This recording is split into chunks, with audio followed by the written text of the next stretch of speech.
अभी आज का जो हमारा टॉपिक है वो है प्लानिंग फॉर इंस्ट्रक्शंस, जिसमें हम डिस्कस करेंगे ब्लूम्स टेक्सोनॉमी और क्वेश्चनिंग टेक्निक्स।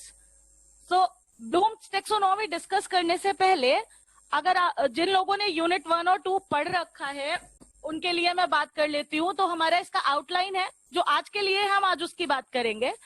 आज हम बात करेंगे ब्लूम्स टेक्सोनॉमी की, स्टेप्स फॉर इम्पार्टिंग स्किल्स, कैसे हम स्किल्स इम्पार्ट कर सकते हैं, और steps for acquiring skills. It's not only about teachers, it's about students too. हम यहाँ पर इस पे भी फोकस करेंगे कि जब हम सीखते हैं तो हम कैसे सीख सकते हैं। अदर देन दैट हम क्वेश्चंस एंड क्वेश्चनिंग टेक्निक्स की भी बात करेंगे कि हम क्लास में किस तरीके से क्वेश्चंस पूछ सकते हैं और किस तरीके से हम क्वेश्चनिंग टेक्निक्स को यूज कर सकते हैं। तो स्टार्ट करते हैं। पहले बात कर लेते हैं स्किल के एलिमेंट्स की, क्योंकि ब्लूम्स टेक्सोनॉमी आगे जाकर के इसी पर ही बात करेगी। तो स्किल के 3 एलिमेंट्स हैं, what we have already studied. It is time, समय। हम किसी भी काम को परफॉर्म करने में समय कितना लेते हैं। हम जितने ज्यादा एक्सपर्ट होते जाएंगे टाइम उतना कम लगता जाएगा। आप कोई काम जब पहली बार करते हैं तो उसमें बहुत टाइम लगता है, लेकिन जब वही काम करने में आप एक्सपर्ट हो जाते हैं तो उसी काम में आपको बहुत कम टाइम लगता है। अगर छोटा सा एग्जांपल लें, अगर मैं इलेक्ट्रॉनिक्स की बात करूं तो जब हम रेजिस्टेंस कोड की बात करते हैं तो रेजिस्टेंस कोड जब हम पहली बार पढ़ते हैं तो हमें कैलकुलेट करने में, बैंड कलर्स पहचानने में टाइम लगता है ना। लेकिन धीरे धीरे हम रेजिस्टेंस को मैनुअली भी बस थोड़ा सा देखते हैं और हम क्लियर कर लेते हैं, हाँ इसकी रेंज ये होगी। क्यों? हमें वैल्यूज धीरे धीरे लर्न हो जाती है, हमें एक्यूरेट होते जाते हैं। तो सेकेंड इज एक्यूरेसी, शुद्धता। हम कितना ज्यादा एक्यूरेट है अपने काम में, अपने डिसीजंस में। And the third one is workmanship, कार्य कुशलता। हम कितने कुशल हैं अपने काम को करने में। कुशलता सिर्फ उस काम में नहीं जो हम रेगुलरली कर रहे हैं, उसमें भी जो हम धीरे धीरे खुद से भी सीखते हैं और ज्यादा बेहतर काम कर पाते हैं।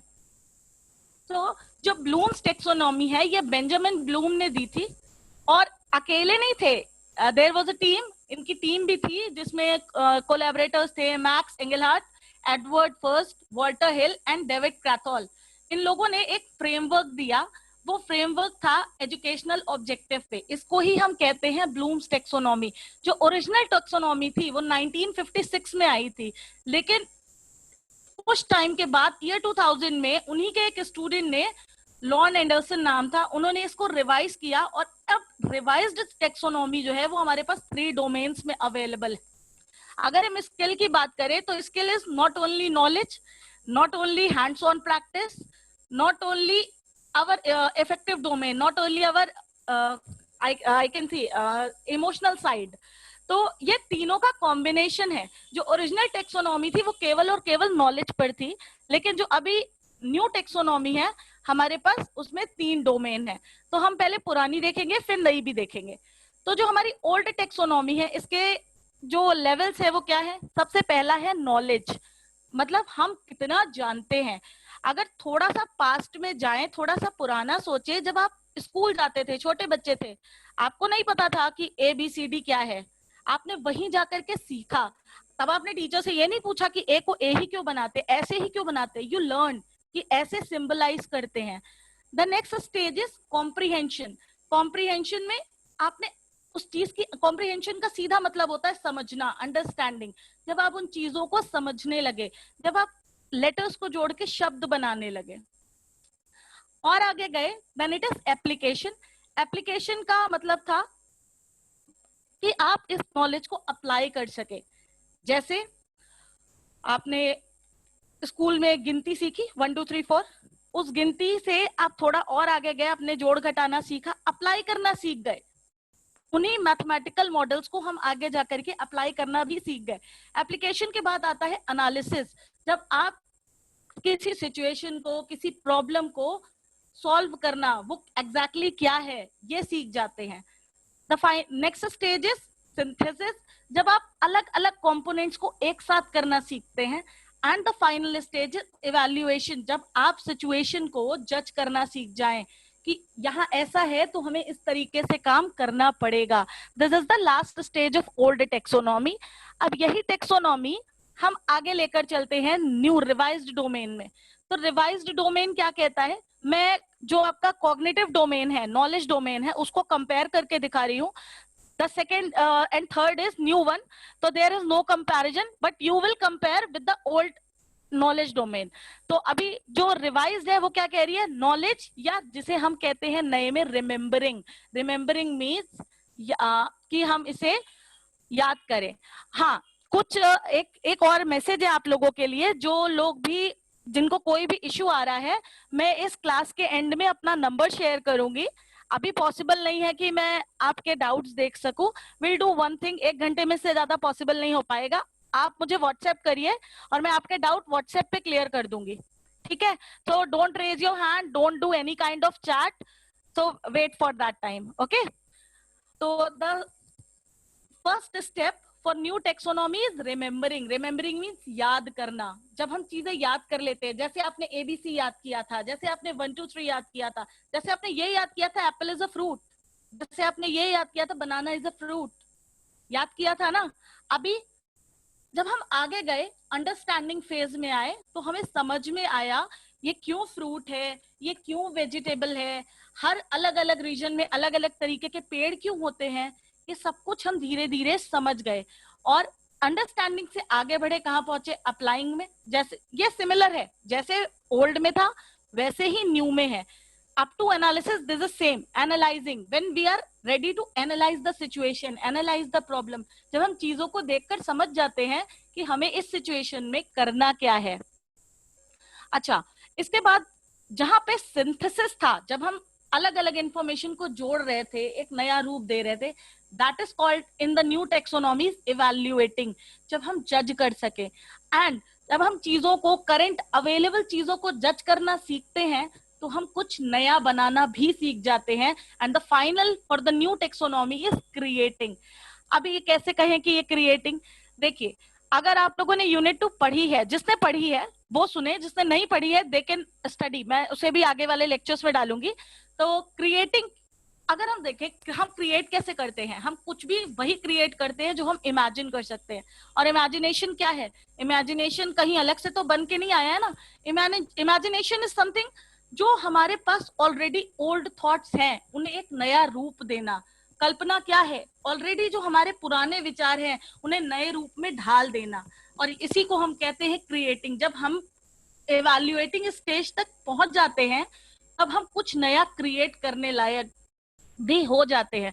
तो अगर हम स्कूल्स की बात करें और कॉलेज की बात करें और अगर जॉब में आने की भी बात करें, तो ये जो स्टेप्स है, देखो, टीचिंग हो या लर्निंग हो, this is a continuous process, ये हमेशा चलता है, कभी एंड नहीं है, नेवर एंडिंग है। तो हम हमेशा कुछ नया सीखते हैं, और जब हम सीखते हैं, जब हम एवेल्युएट करना सीख जाते हैं, तो हम अपने पुराने विचारों को नए में ट्रांसफॉर्म भी कर सकते हैं, दैट इज क्रिएटिंग। ये तो बात हो गई नॉलेज डोमेन की, जो हम क्लासरूम के अंदर सीखते हैं।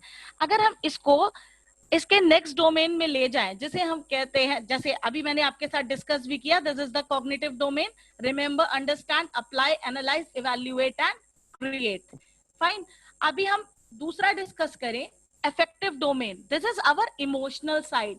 इमोशनल साइड क्या है, इमोशनल साइड जब हम सिर्फ दिमाग से नहीं चल रहे हैं, हम चीजें एनालाइज भी कर रहे हैं, हम सोच भी रहे हैं, हमारे व्यवहार पे भी उसका असर पड़ रहा है।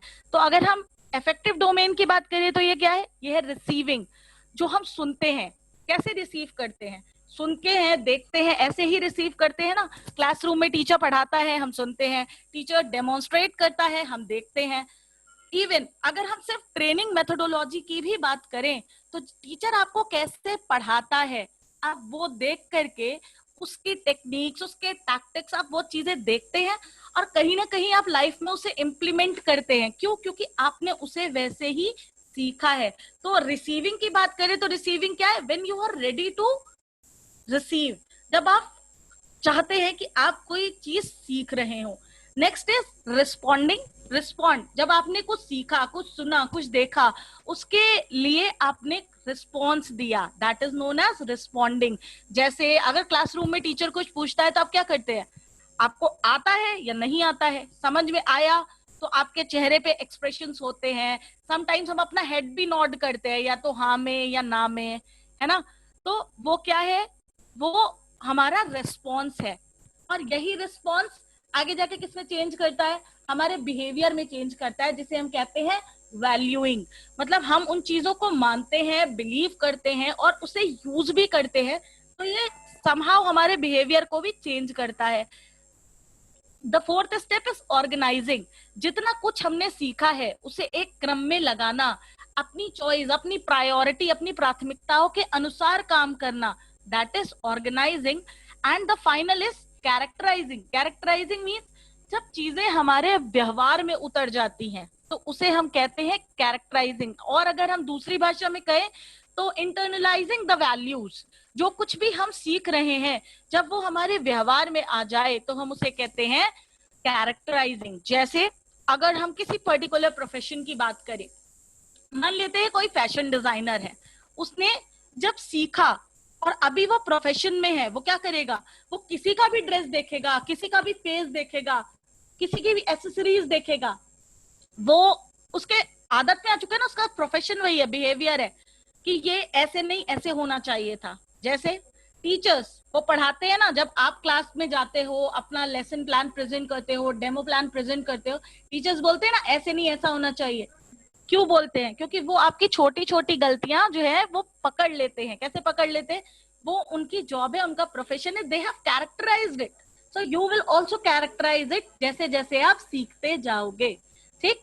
अगर हम बात करें साइकोमोटर डोमेन की, ये वो बात है जो हम अपने वर्कशॉप में यूज करते हैं। कैसे यूज करते हैं इसकी भी बात कर लेते हैं। तो पहला है परसेप्शन। जब टीचर आपको कभी भी किसी कोई डेमो देता है, चाहे वो इलेक्ट्रॉनिक्स का हो, चाहे वो कंप्यूटर साइंस का हो, चाहे वो फैशन डिजाइनिंग का हो, चाहे वो ड्रेस मेकिंग का हो, व्हाटसोएवर ट्रेड, आप देखते हैं ना, परसीव करते हैं, परसेप्शन। और ये जरूरी नहीं है कि क्लास में 10 बच्चे हैं, 20 बच्चे हैं, 30 बच्चे हैं तो सब एक समय पे एक ही चीज सही टीचर ने सबको सेम बताई, सबका परसेप्शन अलग अलग है। ठीक। परसेप्शन कैसे परसेप्ट करेंगे, आप देखेंगे, सुनेंगे, टीचर कैसे काम कर रहा है इस पे ध्यान देंगे, करेंगे ना।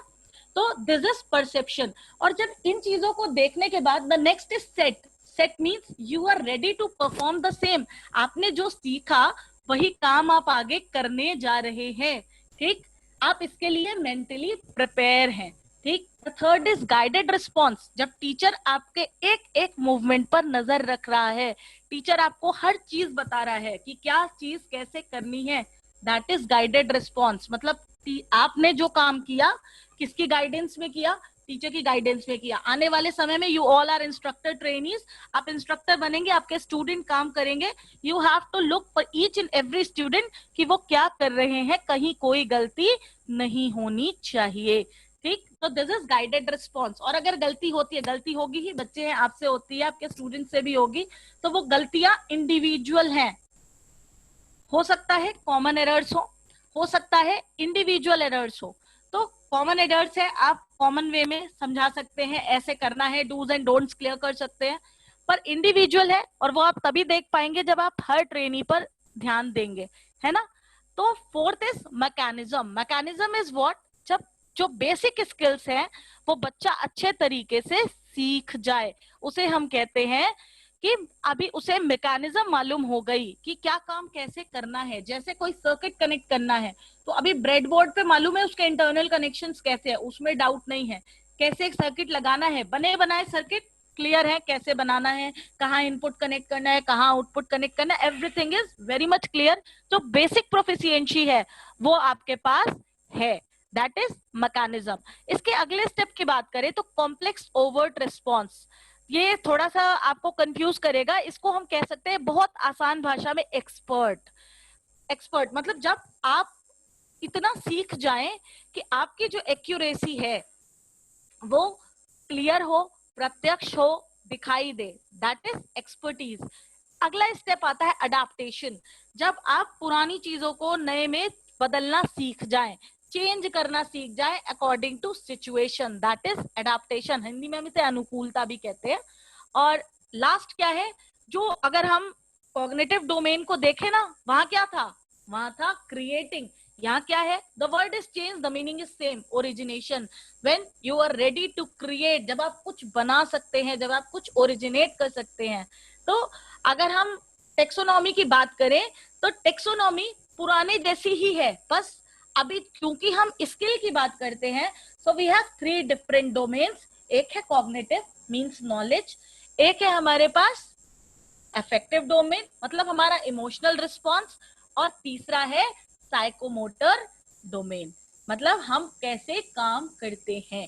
ठीक, this is all about blooms taxonomy. जिसको भी डाउट हो इस प्रेजेंटेशन के एंड में आई विल शेयर माय नंबर, आप मुझे व्हाट्सएप कर सकते हैं। तो आगे बात करते हैं स्टेप्स ऑफ इम्पार्टिंग स्किल्स। हम स्किल्स कैसे इम्पार्ट कर सकते हैं, हम लोगों को कैसे सिखा सकते हैं। इसके भी 3 स्टेजेस हैं हम कह सकते हैं। पहली है कॉग्निटिव, दूसरी है एसोसिएटिव और तीसरी है ऑटोनॉमस। अगर हम कॉग्निटिव स्टेज की बात करें then this is understanding stage. हम समझते हैं कि क्या हो रहा है, कैसे हो रहा है। अब अगर हम अंडरस्टैंडिंग स्टेज की बात करें तो जब स्टूडेंट क्लास में आता है, the first day the second day, जब हम नए टॉपिक्स पढ़ाते हैं, that is that stage understanding, जब बच्चे को आप समझा रहे होते हैं। अच्छा, इस स्टेज में गलतियां बहुत ज्यादा होती हैं, लेकिन इसकी एक अच्छी बात यह है कि ये स्टेज जो है ना बहुत कम ड्यूरेशन की होती है, शॉर्ट ड्यूरेशन की स्टेज होती है। प्लस इसमें जो एडवांसमेंट होते हैं, जो प्रोग्रेस होती है, वो बहुत ज्यादा विजिबल होती है। गलती सुधारी विजिबल है। ये हमारी अंडरस्टैंडिंग स्टेज है।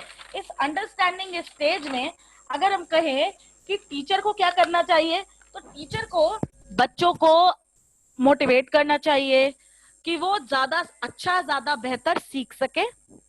इसके अलावा उनको जो इंस्ट्रक्शन दिए जाएं, चाहे वो क्लासरूम में हो चाहे वो वर्कशॉप में हो, वो शॉर्ट होने चाहिए, सिंपल होने चाहिए, लैंग्वेज इजी होनी चाहिए। अगर हम अगर हम आप भी तो टीचर बनेंगे, फ्यूचर में इंस्ट्रक्टर बनेंगे, बहुत डिफिकल्ट लैंग्वेज यूज करेंगे तो शायद स्टूडेंट उस बात को, ट्रेनीज उस बात को समझ ही ना पाए। जब समझेंगे नहीं तो अंडरस्टैंडिंग स्टेज तो वहीं फेल हो जाएगी। इसलिए language should be simple, instructions should be short. ठीक, इसके अलावा एग्जाम्पल्स का यूज करना चाहिए। एग्जाम्पल्स, जब आप बेटर एग्जाम्पल्स का यूज कर रहे हैं, जैसे अगर हम डेमो की बात करें तो डेमो आपने इंस्ट्रक्शन दिया और छोड़ दिया, नो इट वॉन्ट वर्क। आपको खुद एक सैंपल रेडी करके दिखाना पड़ेगा, वो ज्यादा अच्छा काम करेगा। आप सही टाइम पे सही एग्जाम्पल्स की बात करें और सही समय, टीचिंग एड्स, जो टीचिंग एड जिस समय जरूरी हो, टीचिंग एड्स बहुत सारी अवेलेबल है, हम आगे आने वाले चैप्टर्स में पढ़ेंगे भी, लेकिन सही समय पर सही टीचिंग एड का इस्तेमाल बहुत ज्यादा जरूरी है, स्पेशली कॉग्निटिव स्टेज में या हम कहें अंडरस्टैंडिंग स्टेज में। और इस स्टेज में फीडबैक बहुत इंपॉर्टेंट है। फीडबैक आप लेते रहेंगे तो इससे क्या होगा, आपको पता रहेगा आपका स्टूडेंट कहाँ तक सीख पाया है। देखिए, कभी किसी टीचर का, कभी किसी इंस्ट्रक्टर का ये मोटिव नहीं होता कि बच्चा क्या नहीं सीखा है। ऑब्वियसली हर टीचर ये जानना चाहता है कि क्या सीख चुका है और कितना ज्यादा उसे और सीखना है, कितनी प्रोग्रेस और रिक्वायर्ड है। फीडबैक का सिंपल मीनिंग यही होता है। अगर फीडबैक होगा तो टीचर भी समझ पाएगा कि जो आपका टीचिंग है, जो आपका टीचिंग लर्निंग प्रोसेस है, वो कितना इफेक्टिव है, वो कितना प्रभावशाली है। तो इस चीज को जानने के लिए फीडबैक, हम नेक्स्ट स्टेज की बात करें, दिस इज एसोसिएटिव स्टेज या हम कह सकते हैं प्रैक्टिस स्टेज। यहाँ पर जो ट्रेनीज हैं उनका रोल बहुत इंपॉर्टेंट हो जाता है। ऑब्वियसली इंस्ट्रक्टर का रोल इंपॉर्टेंट है, वो देखेगा, but more than that practice जरूरी है। प्रैक्टिस किसे करनी है, स्टूडेंट्स को करनी है। तो लैब इंस्ट्रक्टर को ये पक्का करना चाहिए कि जो टाइम प्रैक्टिस के लिए मिला है, जो रिसोर्सेस अवेलेबल हुए हैं, वो सही से यूज हो रहे हैं या नहीं हो रहे हैं। तो ये इंश्योर करना इंस्ट्रक्टर की जिम्मेदारी है। प्रैक्टिस शुड बी देयर, क्योंकि प्रैक्टिस से क्या होगा, प्रोफिशिएंसी आएगी। जो अभी हमने थोड़ी देर पहले पढ़ा था ना, complex overt response, the expertise part blooms taxonomy में, वो एक्सपर्टीज तभी आएगी जब प्रैक्टिस की जाएगी। ये स्टेज थोड़ी सी लंबी होती है, इतनी लंबी नहीं होती जितनी मैं कह दूं, जैसे कॉग्निटिव स्टेज हमारी बहुत शॉर्ट थी, पर ये थोड़ी सी लंबी होती है। इसमें इतनी जल्दी डिफरेंसेस समझ में नहीं आते हैं, लेकिन इस स्टेज में एरर्स जो है वो कम होती जाती है। ऑब्वियसली आप जितना ज्यादा अभ्यास करेंगे आप उतने ज्यादा परफेक्ट होते जाएंगे। तो इस स्टेज में एरर्स कम हो, सबसे बड़ी बात, एरर्स इंडिविजुअल होती हैं। हर बच्चे के पास अलग डाउट्स होते हैं, अलग प्रॉब्लम्स होते हैं। तो यहाँ पर टीचर को क्या करना चाहिए, इंस्ट्रक्टर को क्या करना चाहिए, उसे हर बच्चे के इंडिविजुअल डाउट्स देखने भी चाहिए, समझने भी चाहिए और क्लियर भी करने चाहिए, ताकि ये जो प्रैक्टिस स्टेज है ये उन्हें और एक्यूरेट और एक्सपर्ट बना सके। इसके बाद हम बात करते हैं लास्ट स्टेज की, ऑटोनॉमस स्टेज, जिसे हम ऑटोमेटिक भी कहते हैं। अभी ये जो ऑटोमेटिक स्टेज है, यहाँ पर जो स्टूडेंट है, जो पढ़ रहा है, जो सीख रहा है, वो अपने आप अपनी ही गलतियों से सीखता है। ये स्टेज एक्चुअली एसोसिएटिव से भी लंबी है। यहाँ पर बहुत ज्यादा डिफरेंसेस दिखाई नहीं पड़ते अनटिल अनलेस आप कुछ ज्यादा बड़ा अचीव ना कर लें। तो ये जो ऑटोमेटिक स्टेज है, इसमें जो चेंजेस है, जो प्रोग्रेस है, वो बहुत रेयरली विजिबल है, कम दिखती है, स्लो दिखती है।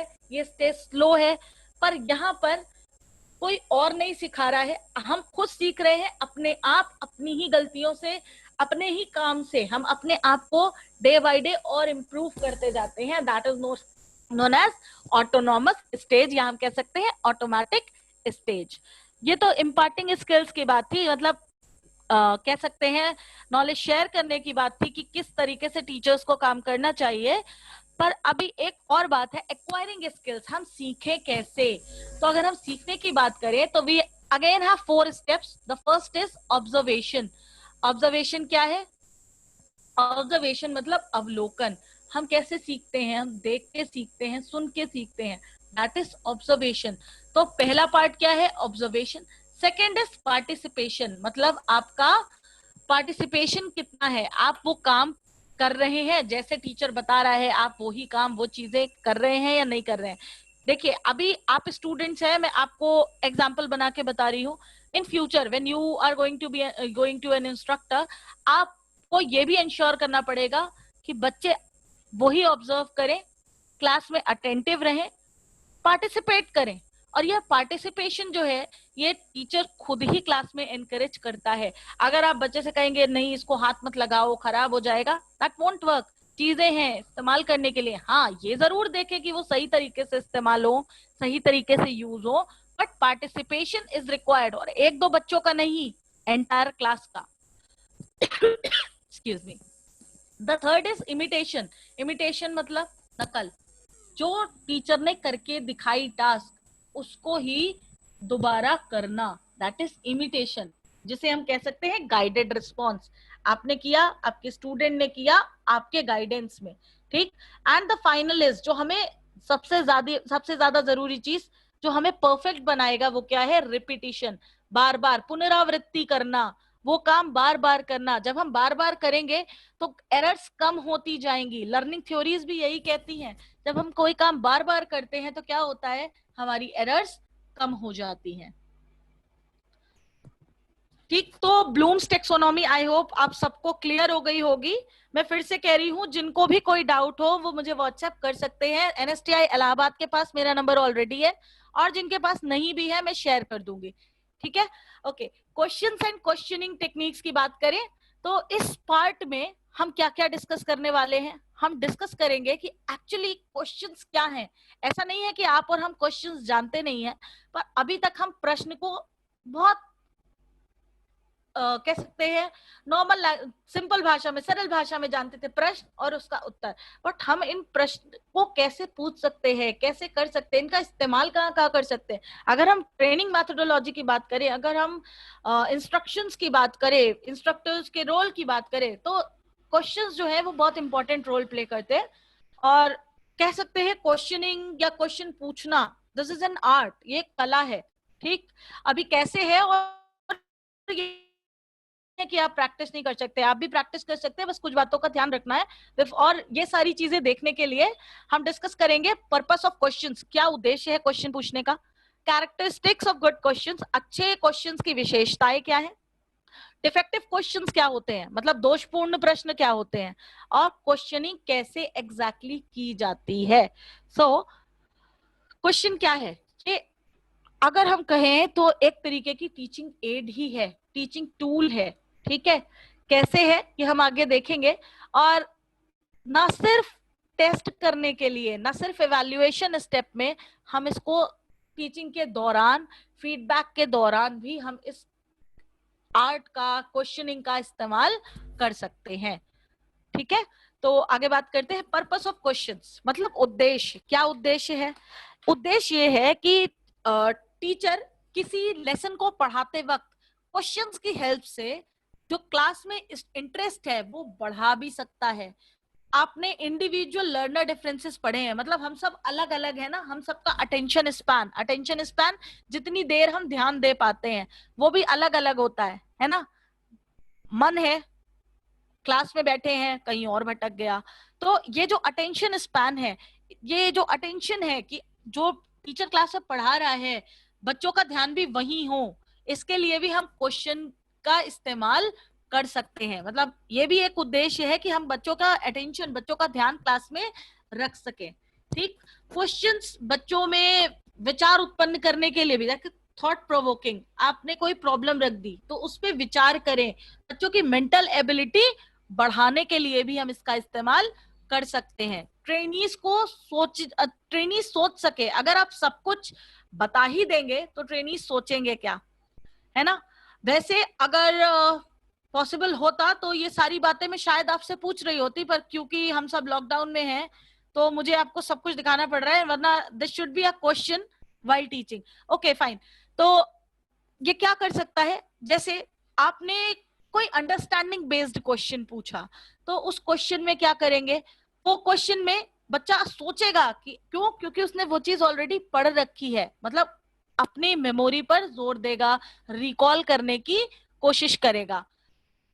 देखो सारे बच्चे एक जैसे नहीं होते, आपको भी पता है, हम पढ़ भी चुके हैं, we have two kind of learners, extrovert and introvert.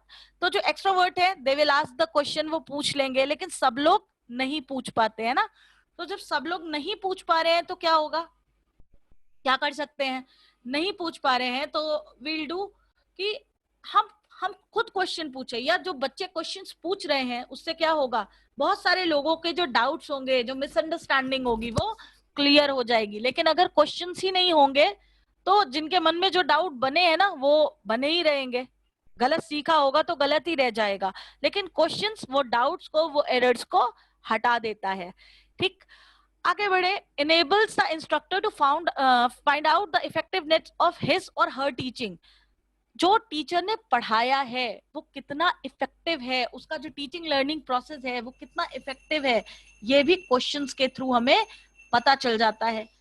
Revision हो जाता है, जब आप क्वेश्चन पूछते हैं किसी ऑलरेडी नॉन सब्जेक्ट पे, नॉन टॉपिक पे, तो क्या होता है, टॉपिक रिवाइज हो जाता है, बच्चों को चीजें याद आ जाती है कि ये इसलिए था। प्लस जब आप क्वेश्चंस पूछते हैं तो ऑब्वियसली आपने क्वेश्चन पूछा है, उसे स्टूडेंट आंसर करेंगे तो क्या होगा, आंसर करने से वो जो कॉन्फिडेंस लेवल है, क्लासरूम स्पीकिंग है, वो अच्छी होगी, बच्चों के अंदर आत्मविश्वास बढ़ेगा, वो क्लासरूम में बोलना जान पाएंगे कि वो क्या जानते हैं, वो उसे एक्सप्रेस करना सीख पाएंगे। प्लस जो उनकी प्रीवियस नॉलेज है उसे टेस्ट करने के लिए भी हम क्वेश्चंस का इस्तेमाल कर सकते हैं। क्वेश्चन से क्या होता है, टीचर और स्टूडेंट के बीच के जो कम्युनिकेशन है वो बिल्डअप रहता है। अब क्योंकि कम्युनिकेशन है तो बेटर स्टूडेंट टीचर रिलेशनशिप भी बढ़ती है, वो अच्छी होती है।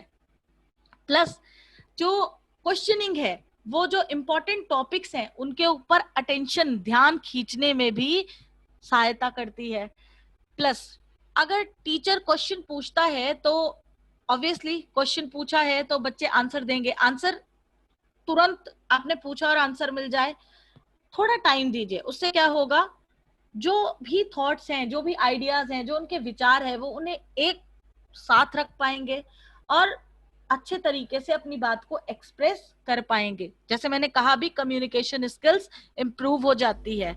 प्लस जो डिफरेंसेस हैं, क्या डिफिकल्टीज आ रही हैं, किसको आ रही हैं, वो डिफिकल्टीज भी आप फाइंड आउट कर पाएंगे, कौन सा बच्चा आंसर कर रहा है, कौन सा ट्रेनी आंसर आपको नहीं कर रहा है, ये सारी बातें आप क्लियरली समझ पाएंगे।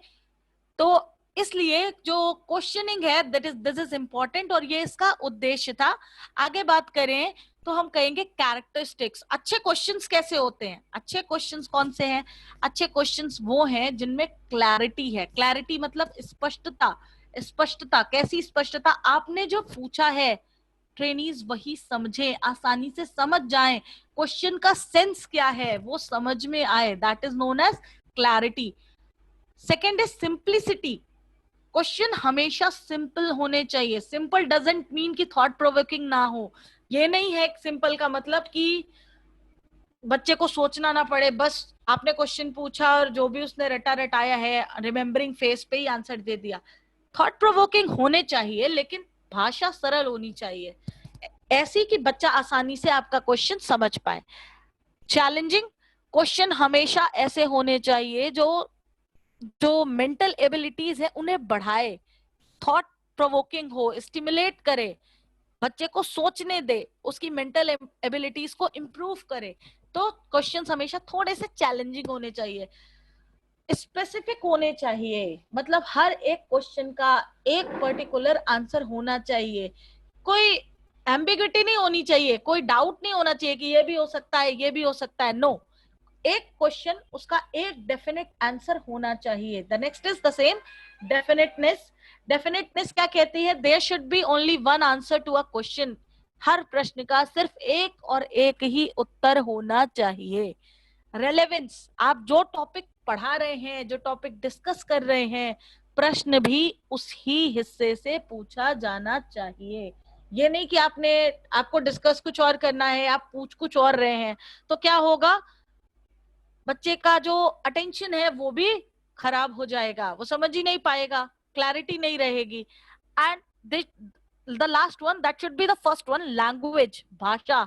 भाषा वो हो जो बच्चे को समझ में आए, जो आपके बीच का जो कम्युनिकेशन है उसे स्ट्रॉन्ग करे, ऐसी भाषा का आपको इस्तेमाल करना है। It may be Hindi, it may be English, but language अच्छी होनी चाहिए, शब्दों की जो चॉइस है वो अच्छी होनी चाहिए, शब्दों का चुनाव अच्छा होना चाहिए। अब बात करते हैं डिफेक्टिव क्वेश्चंस की।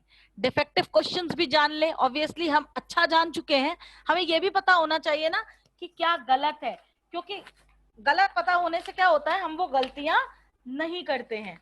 ठीक है, तो अब बात करते हैं एक्सक्यूज मी, इनकम्प्लीट क्वेश्चंस। ये जो इनकम्प्लीट क्वेश्चंस है मतलब अधूरे प्रश्न। अब अगर प्रश्न ही अधूरा है तो बच्चा समझेगा कैसे? समझेगा ही नहीं तो उत्तर कैसे पूरा देगा? इसलिए इनकम्प्लीट क्वेश्चंस कभी भी नहीं पूछने चाहिए। नंबर 2 इज यस और नो क्वेश्चंस, मतलब जिनका उत्तर हाँ या ना हो, ऐसे प्रश्न भी आपको नहीं करने हैं। क्यों? अगर आप हाँ या ना करेंगे तो इससे गेस करने के चांसेस बढ़ जाएंगे, है ना, रैंडम आंसर्स ज्यादा मिलेंगे, फिर आप ये नहीं पता कर पाएंगे कि किसने सीखा है या नहीं सीखा है। ठीक है, इसलिए ये जो यस नो क्वेश्चंस है, अभी मैं ओरल क्वेश्चंस की बात कर रही हूँ। ठीक है, जो डिस्क्रिप्टिव क्वेश्चंस है, जो टेस्ट, उसको हम आगे वाली यूनिट्स में डिस्कस करेंगे। अभी मैं आपके साथ ओरल क्वेश्चंस की बात कर रही हूँ।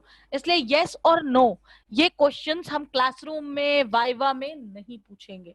ठीक, अगली बात करते हैं कोरोबोरेटिव क्वेश्चंस की। ये क्या है? ये कह सकते हैं कि इसमें टीचर का जो डोमिनेशन है वो बहुत स्ट्रांग होता है। कैसे स्ट्रांग होता है? जैसे टीचर ने पूछा तो बच्चा कहेगा वो उससे एग्री है या नहीं एग्री है, काइंड ऑफ यस और नो वाली बात है। इसमें क्या होता है, इसमें भी बच्चों के जो ओरिजिनल थॉट्स हैं वो निकल के सामने नहीं आ पाते, इसलिए हम इस तरीके के क्वेश्चंस भी नहीं पूछते हैं। ठीक है, और अगर हम बात करें इलिप्टिकल क्वेश्चन की, इलिप्टिकल क्वेश्चंस क्या होते हैं? इलिप्टिकल क्वेश्चंस में हमारे पास जो उत्तर होता है वो क्वेश्चंस में छुपा होता है, हिंट्स छुपे होते हैं। तो ऐसे क्वेश्चंस भी आप नहीं पूछेंगे। इससे क्या होगा? बच्चा सोचेगा नहीं। जो क्वेश्चन थॉट प्रोवोकिंग नहीं होते, मेंटल एबिलिटी को नहीं प्रोवोक करते, थॉट्स स्टिमुलेट नहीं करते, वो क्वेश्चंस अच्छे नहीं होते हैं। इसलिए इलिप्टिकल क्वेश्चंस कैसे हैं? जिनमें हिंट छुपा हो, जिसमें ऑलरेडी आंसर हो, तो ऐसे क्वेश्चंस भी आप नहीं पूछेंगे।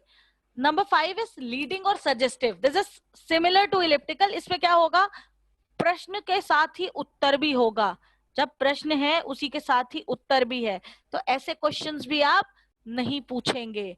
ठीक। Number 6 many in one question, जिसे हम नेस्टेड क्वेश्चंस भी कहते हैं। मैनी इन वन मतलब प्रश्न एक ही है लेकिन उसमें इतने सारे प्रश्न हैं, कंफ्यूजन क्रिएट हो सकता है, इसलिए मैनी इन वन क्वेश्चंस भी आप नहीं पूछेंगे। नंबर 7 इज इको क्वेश्चन, जैसे हम कहते हैं प्रतिध्वनि, इको समझते हैं प्रतिध्वनि। तो टीचर ने पूछा ऐसा है, सारे बच्चे ने कहा हाँ ऐसा है, ये क्या है, रिपीट हो रही है ना टीचर की बात, कौन सा थॉट स्टिमुलेट हुआ, नहीं हुआ, इसलिए इको क्वेश्चंस भी हम नहीं पूछेंगे।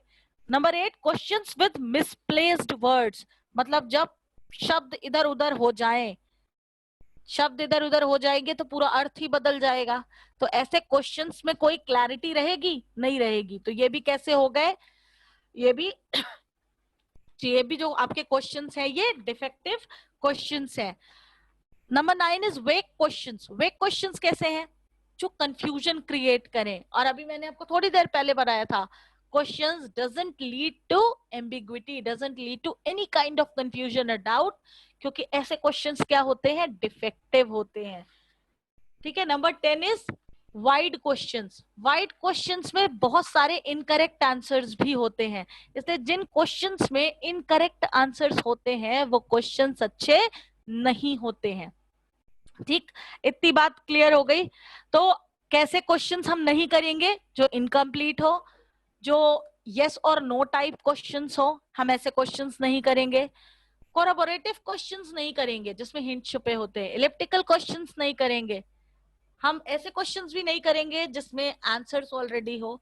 हम ऐसे क्वेश्चंस भी नहीं करेंगे जब हम एक साथ बहुत सारे प्रश्न पूछें। तो हमें क्या क्या नहीं करना है, इनकम्प्लीट क्वेश्चन नहीं करना है, हमें यस और नो क्वेश्चन नहीं करना है, हमें इको क्वेश्चंस नहीं पूछने हैं, हमें कंफ्यूजन वाले क्वेश्चंस नहीं पूछने हैं, हमें वैसे क्वेश्चंस पूछने हैं जो क्लियर हो, जो स्पेसिफिक हो, रेलेवेंट टू टॉपिक हो, जिनका एक स्पेसिफिक आंसर हो, और सबसे बड़ी बात सिंपल हो, इजी टू अंडरस्टैंड हो, आसानी से समझ में आए।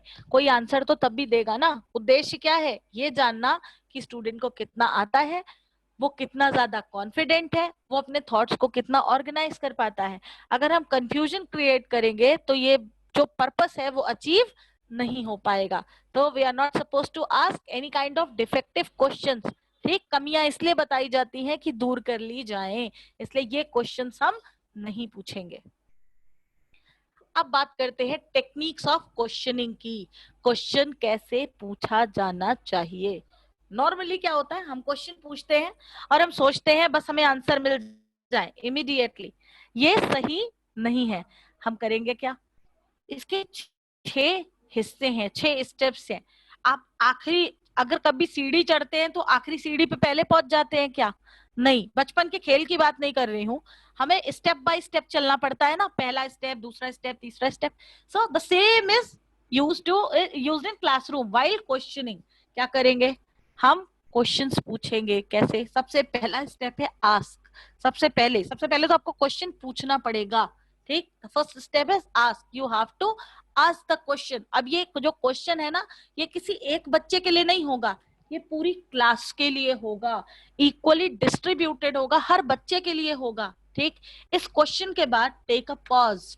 ठीक, थोड़ी देर का पॉज लें, थोड़ी देर रुके। क्यों रुके, अब आपको लग रहा होगा क्यों रुके, वाई वेस्ट टाइम। रुके इसलिए क्योंकि रुकना इसलिए जरूरी हो गया, जब आप रुकेंगे आप बच्चे को थोड़ा टाइम देंगे, किस चीज के लिए, अपने विचारों को, अपनी नॉलेज को ऑर्गेनाइज करने का, सीक्वेंस में लाने का, क्रम में लाने का।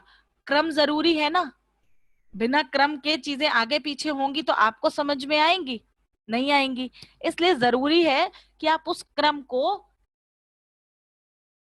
कैसे इस्तेमाल करेंगे। आप जब पॉज देंगे तो बच्चे अपने थॉट्स को ऑर्गेनाइज करेंगे कि हमें क्या पहले बोलना है, क्या बाद में बोलना है, और कैसे अपना आंसर एंड करना है। तो that pause is very much required. Number 3 is call. Call मतलब पुकारना है किसी एक पर्टिकुलर ट्रेनी को। सारा क्लास एक साथ तो आंसर दे नहीं सकता, ओरल क्वेश्चंस में पॉसिबल नहीं है, 1 by 1 आंसर दिया जाएगा ना, तो कैसे आंसर देंगे।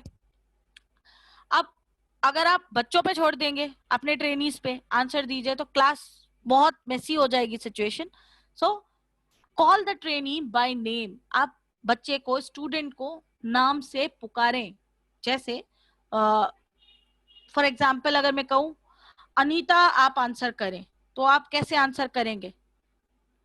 जिसका नाम लिया वो ही आंसर करेगा ना, तो नाम से पुकारें। और कभी कभी हम बहुत गलत एड्रेसिंग यूज करते हैं, पता नहीं होता हम लोगों को कि हम गलत कर रहे हैं, ये नहीं करना चाहिए। क्या गलत?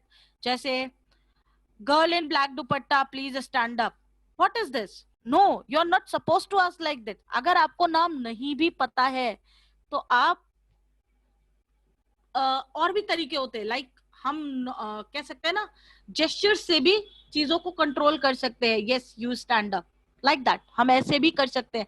पर कॉम्प्लेक्शन, ड्रेस, इनको लेकर के एड्रेस करना, this is very much wrong, ये गलत है, ऐसा नहीं करें।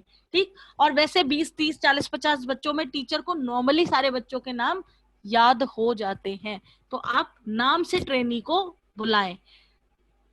उसके बाद उस ट्रेनी के आंसर देने के बाद we have to move towards step 4। अब उसने आंसर दिया और आप अपने मोबाइल में खो गए, ऐसे नहीं होता है। जो बच्चा आंसर दे रहा है, you have to listen it carefully, ध्यान से सुनिए, है ना, सुनना है, ध्यान से सुनना है कि बच्चे ने आंसर क्या दिया। अब ये आंसर ना बहुत तरीके का हो सकता है, जैसे सही हो सकता है, गलत हो सकता है, पार्टली सही हो सकता है, गेसिंग हो सकता है, रैंडम हो सकता है ना।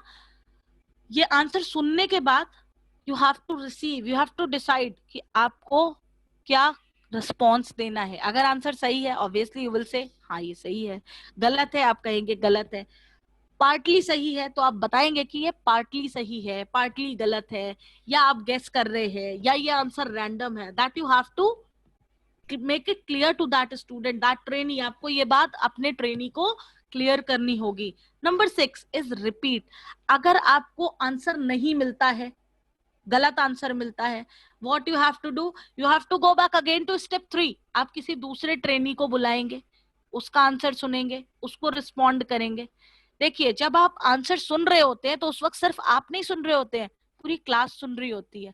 अगर आप उस आंसर को प्रॉपर रिसीविंग नहीं देंगे, गलत सही, आधा गलत आधा सही, ऐसा नहीं बताएंगे, तो जो डाउट्स हैं वो कभी भी दूर नहीं होंगे। इसलिए please listen carefully and receive it carefully. अगर आपको रिसीव करने के बाद सही आंसर मिल जाता है, ठीक, नहीं मिलता है तो आप तब तक, या जब तक आप बहुत टाइम वेस्ट नहीं कर सकते, तो 2-3 बार you have to repeat from step 3। ठीक।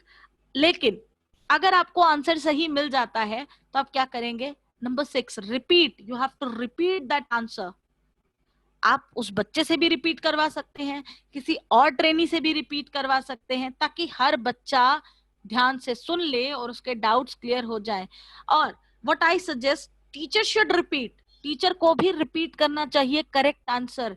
क्यों? क्योंकि टीचर की बात बच्चे ज्यादा केयरफुली सुन रहे होते हैं, मान रहे होते हैं, इसलिए आंसर्स इन द एंड हमेशा टीचर को खुद भी रिपीट करने चाहिए।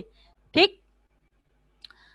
अब handling students answer, what I was telling, like receiving, क्या हो सकते हैं?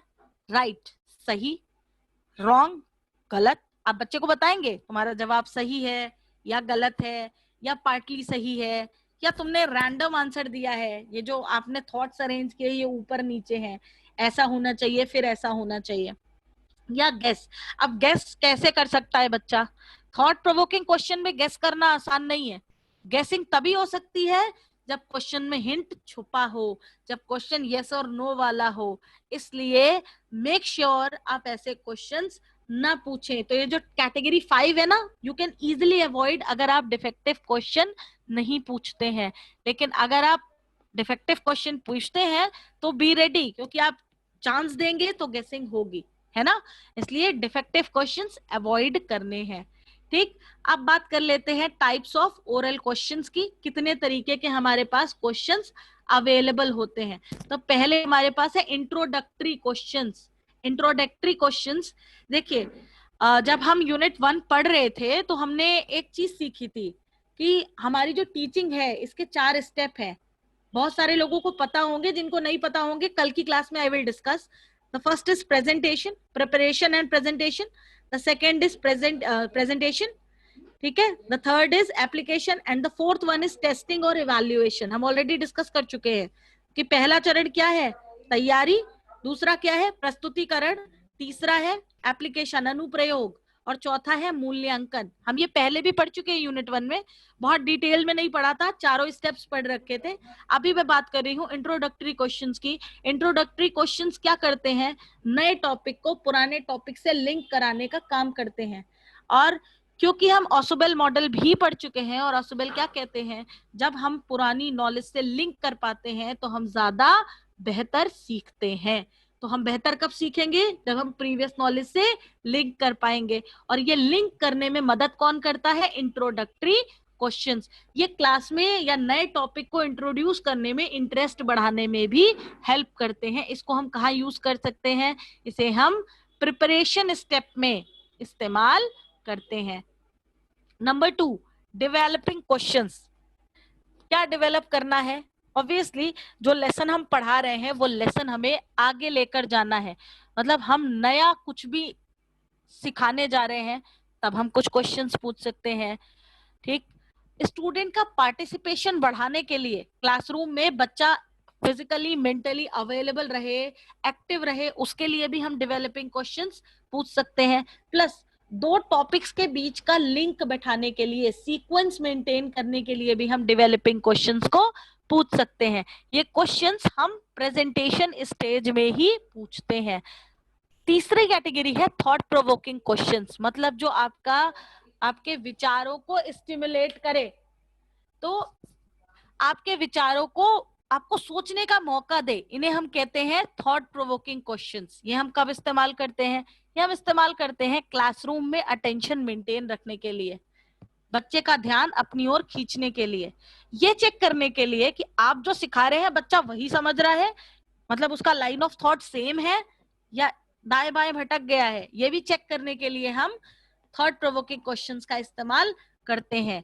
प्लस ऑब्वियसली जब आप बच्चों को थिंकिंग, उनकी मेंटल एबिलिटी को स्टिमुलेट करने की कोशिश करेंगे, you will make them alert. आप उन्हें और अलर्ट करेंगे क्लासरूम में. इससे थॉट प्रोवोकिंग क्वेश्चंस का यूज हम करते हैं, और इसका यूज हम करते हैं प्रेजेंटेशन स्टेप में और एप्लीकेशन स्टेप में भी.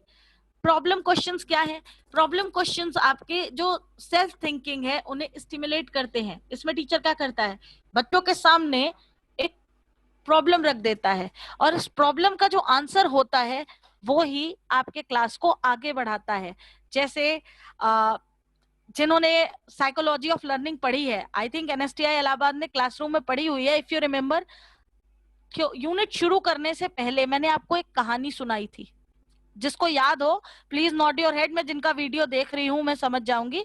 तो एक कहानी सुनी थी आपने, वो कहानी क्या थी, वो कहानी कहती थी कि साइकोलॉजी उतनी आसान नहीं है कि हमने देखा और समझ लिया, है ना.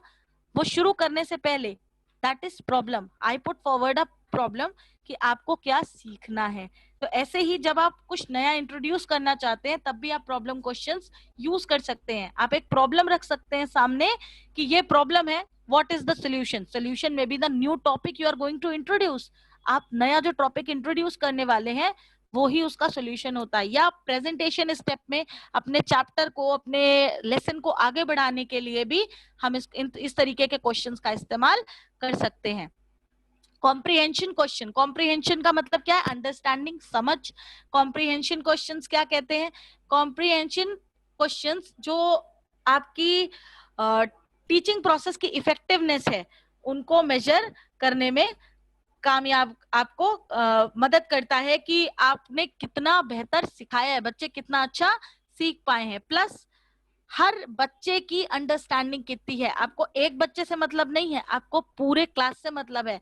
तो एक इंडिविजुअल की ग्रास्पिंग कैपेसिटी, आप वो कितना ज्यादा सीख पा रहा है, ये भी आपको हेल्प करते हैं कॉम्प्रिहेंशन क्वेश्चन ये बात समझने में. ठीक है, इनका इस्तेमाल हम कहाँ करेंगे, एप्लीकेशन. ऑब्वियसली जब बच्चा सीख जाएगा तभी उसे अप्लाई कर पाएगा, तभी आप इन क्वेश्चंस का यूज कर पाएंगे. तो एप्लीकेशन और टेस्टिंग में हम कॉम्प्रिहेंशन क्वेश्चंस का इस्तेमाल करते हैं. कंपैरिजन क्वेश्चंस, कंपैरिजन मतलब अंतर, किसके बीच में अंतर? फैक्ट्स जो आपने पढ़ा रखे हैं उनके बीच में अंतर, जो चीजें बच्चे ऑलरेडी जानते हैं और जो आपने नया सिखाया उनके बीच में अंतर, जो थॉट्स हैं उन्हें रीअरेंज करने के लिए, जो इंफॉर्मेशन ऑलरेडी हमारे पास है उन्हें रीअरेंज करने के लिए, उन्हें रिकॉल करने के लिए, इनके लिए हम कंपैरिजन क्वेश्चंस का इस्तेमाल करते हैं। और ये हम कहाँ इस्तेमाल कर सकते हैं? ये हम प्रेजेंटेशन स्टेज में भी इस्तेमाल कर सकते हैं, ये हम एप्लीकेशन स्टेज में भी इस्तेमाल कर सकते हैं, और ये हम टेस्टिंग स्टेज में भी इस्तेमाल कर सकते हैं। कंपैरिजन क्वेश्चंस का यूज हम कहाँ कहाँ कर सकते हैं? प्रेजेंटेशन, एप्लीकेशन एंड इवैल्यूएशन, या जिसे हम टेस्टिंग भी कहते हैं। नंबर 7 इज रिकैपिचुलेटरी क्वेश्चंस, या जिसे हम थोड़ा रिकैपिचुलेटरी, अभी मैंने आपसे कहा भाषा आसान होनी चाहिए, I am using the simple word revision questions. ठीक, क्यों इस्तेमाल करेंगे? Revise the lesson. कभी भी आप कुछ भी पढ़ाएं, आप जो पढ़ा रहे हैं वो रिवाइज करके उसका समरी बिल्डअप करके जाएं। तो समरी बिल्ड करने में भी आपके जो रिकैपिचुलेटरी क्वेश्चंस है ये यूजफुल होते हैं। डाउट्स क्लियर करने में, आपने एक पर्टिकुलर क्लास में क्या पढ़ाया, किसी को कोई डाउट तो नहीं है, ये डाउट क्लियर करने के लिए भी हम इन क्वेश्चंस का इस्तेमाल करते हैं। ठीक, to make teaching more effective, obviously जब आप टेस्ट लेंगे तो आपको पता चलेगा, आप इवैल्यूएट करेंगे कि आपके स्टूडेंट्स कितना ज्यादा सीखे हैं, आपने कितना बेहतर सिखाया है या नहीं सिखाया है, ये जानने के लिए भी हम इन क्वेश्चंस का इस्तेमाल करते हैं। To obtain effective participation of students, आप पढ़ाते रहें, बच्चे के पास सुनते रहें, दैट वोंट वर्क, तो इवैल्यूएशन भी जरूरी है। और इस तरीके के प्रश्नों का इस्तेमाल हम कहाँ करते हैं? हम इसका इस्तेमाल इवैल्यूएशन या टेस्टिंग फेज में करते हैं। तो अगर हम एक समरी देखें तो क्या है? प्रिपरेशन फेज में हम किसका किसका इस्तेमाल कर सकते हैं? इंट्रोडक्टरी क्वेश्चंस का, थॉट प्रोवोकिंग क्वेश्चंस का, प्रॉब्लम सॉल्विंग का, है ना। प्रेजेंटेशन में हम किसका इस्तेमाल कर सकते हैं? डेवलपिंग क्वेश्चंस का, थॉट प्रोवोकिंग क्वेश्चंस का और प्रॉब्लम सॉल्विंग का। एप्लीकेशन स्टेज में हम thought provoking, problem solving, comprehension, comparison, इन सब का इस्तेमाल कर सकते हैं। एंड इवैल्यूएशन स्टेज में what we can do? Comprehension मतलब अंडरस्टैंडिंग, बच्चे ने कितना सीखा है, कंपैरिजन एंड रिकैपिचुलेटरी और रिवीजन क्वेश्चन, इनका इस्तेमाल हम इवैल्यूएशन फेज में कर सकते हैं। सो आज की क्लास में व्हाट वी हैव डिस्कस्ड, अगर हम अपनी प्रीवियस स्लाइड्स पर जाएं तो हम देख सकते हैं कि आज के क्लास में हमने क्या सीखा। आज के क्लास में हमने सीखा ब्लूम्स टेक्सोनॉमी क्या कहती है। ब्लूम्स टेक्सोनॉमी 1956 में मिस्टर बेंजामिन ब्लूम ने प्रेजेंट की थी, और इसका जो रिवाइज्ड वर्जन आया वो ईयर 2000 में आया, उनके ही स्टूडेंट लॉन एंडरसन के द्वारा। ठीक, तो अभी what we have studied the revised and the old both. तो ओल्ड ने किसकी बात की थी? ओल्ड टेक्सोनॉमी ने सिर्फ नॉलेज डोमेन की बात करी थी, लेकिन रिवाइज्ड ने कॉग्निटिव मतलब नॉलेज, ठीक, एफेक्टिव मतलब इमोशन बेस्ड एंड साइकोमोटर, तीनों की बात करी। बात एक ही है, सिर्फ शब्द बदल गए। शब्द कैसे बदल गए? क्योंकि काम चेंज होते गए। जैसे नॉलेज, हम जब नॉलेज डोमेन की बात करें, we are talking about our own brain, हम सिर्फ उसकी बात कर रहे थे, जो फैक्ट्स, जो डेटा, जो हम जानते हैं। लेकिन जब हम साइकोमोटर की बात कर रहे थे, वी टॉक्ड अबाउट स्किल्स, हम क्या स्किल्स सीखते हैं, क्या जानते हैं, क्या देखते हैं और कैसे हम उसे इम्प्रूव करते हैं। ब्लूम्स टेक्सोनॉमी के बाद देखिए, blooms taxonomy is very much important, इससे एग्जाम में काफी क्वेश्चंस आते हैं, इसके ऑर्डर पर, इसके ईयर पर। सो दिस इज इंपॉर्टेंट, इसको प्लीज इंपॉर्टेंट मार्क कर ले। जब मैं आपके लिए असेसमेंट अपलोड करूंगी, then you will come to see, previous paper में आने आपको ऑलरेडी शेयर किए हुए हैं एनएसटीआई इलाहाबाद को। जिनके पास नहीं है, they will WhatsApp me and I will share with them also. So जिनको मैंने जिन्हें शेयर किए हैं, फिलहाल वो लोग क्वेश्चंस उठाकर देखें, they will come to know कि ब्लूम्स टेक्सोनॉमी से आपको काफी क्वेश्चंस एग्जाम में मिलते हैं। ठीक है, तो और हमने क्या सीखा? हमने सीखा इम्पार्टिंग स्किल्स। कौन सी स्टेप्स हैं? स्टेप है कॉग्निटिव, एसोसिएटिव एंड ऑटोमेटिक। हमने सीखा हम स्किल्स एक्वायर कैसे करते हैं, कैसे सीखा हमने, क्या क्या करते हैं, हम ऑब्जर्व करते हैं, है ना। ऑब्जर्व करने के बाद हम क्या करते हैं? हम उसे इमिटेट करते हैं, अप्लाई करते हैं, और जब हम उसे बार बार रिपीट करते हैं तो हम उसमें परफेक्ट हो जाते हैं। इसके अलावा हमने सीखा क्वेश्चंस एंड क्वेश्चनिंग। हमने ये भी सीखा कि क्वेश्चंस क्यों जरूरी है, उनका पर्पस क्या है। हमने ये भी सीखा कि अच्छे क्वेश्चंस कैसे हैं, डिफेक्टिव क्वेश्चंस कैसे हैं। हमने ये भी सीखा कि क्वेश्चनिंग करनी कैसे है। तो उसके 6 स्टेप्स थे: ask, pause, call, listen, receive and repeat. मतलब पूछें, थोड़ा समय दे, रुके, पॉज, नाम लेकर ट्रेनिंग से पूछें, उसका आंसर सुने और उसे आंसर करें। आंसर सुनने के बाद उसे जवाब दे, सही है, गलत है, आधा सही है, आधा गलत है, जो भी आपका रिस्पॉन्स है। और जब आपको सही आंसर मिले, you have to repeat, either you repeat it on your own या आप बच्चे से ही रिपीट करवा सकते हैं। तो we have 6 step for questioning. और हमने क्या सीखा? हमने सीखा कि हमें बच्चों के आंसर्स को हैंडल कैसे करना है। प्लस इसके अलावा हमने सीखा क्वेश्चंस कितने प्रकार के हैं और उनका स्टेज कहाँ कहाँ कैसे कैसे किया जाता है। तो आगे कल हम सीखेंगे 4 स्टेप्स ऑफ टीचिंग। और इसके अलावा हम क्या सीखेंगे? कल हम सीखेंगे मेथड्स ऑफ प्रेजेंटेशन। कितने तरीके के मेथड्स हैं अपने आप को प्रेजेंट करने के लिए, अपनी क्लास को प्रेजेंट करने के लिए। तो ये करने के लिए what we need to do, we need to come for the class tomorrow. और अभी आज जो पढ़ाया है मैंने ऑलरेडी, जिनके साथ कंटेंट शेयर किया है वो प्लीज उससे गो थ्रू करें। जिनके पास कंटेंट नहीं है, now I am sharing my number, तो आप अपना जो भी आपका क्वेश्चन है या आपको अगर आपको कंटेंट चाहिए है